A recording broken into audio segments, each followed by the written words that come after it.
Do you talk about the lyrics? Do I talk about them? Yeah, with the others. I mean, lyrics. I run things by them if I'm unsure about things. I mean, I had a lot of trouble coming with the words for Winter's Memory of Summer. That took a long time and was really painful. But what happened was I ended up asking too many people for their opinions on it, and I had all these different people telling me different things, and that was one of the worst moments in the recording, trying to find my own satisfaction in it, because I was just listening to everybody, and my head was in bits. So, but then it's not your own song anymore. It's just written by someone else. Yeah. You know, because I wrote loads of different types of lyrics for that song.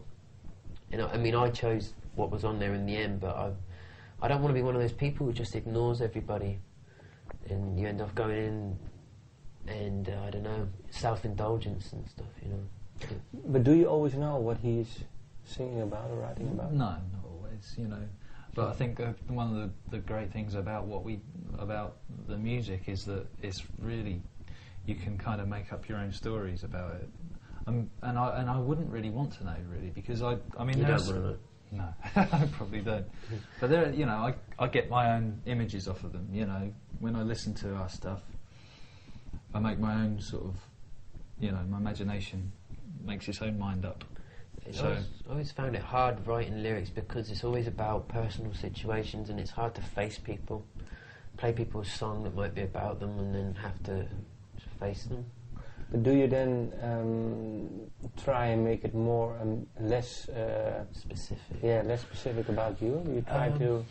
I tend to try and make the lyrics more universal, because I've had moments where my favourite, like a songwriter has come out and said what one of my favourite songs is about specifically, and then I've not been able to relate to it anymore because in my head it was about something completely different. Do you have an example? I think it was Richard Ashcroft. I think. But if you don't know, that's no problem. I was thinking maybe you have. No, I don't have specific examples, but so I read the exact words to She Bangs the Drums, I think, of the Roses' first album, and I was singing some completely different lyrics. Okay. I just kind of mentally tailored it to suit my own life.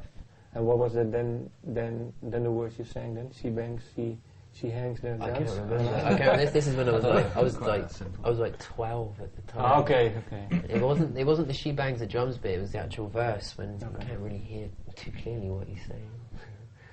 But I think it's good to have that little air of mystery in it. I mean, I'm not at a point lyric writing where it's become like a travelogue where I'm just documenting what I'm doing. I still like romance and mystery, and I like the idea that a lot of people can relate to what we're doing, or at least project themselves into it, rather than just seeing us when they're listening to the music.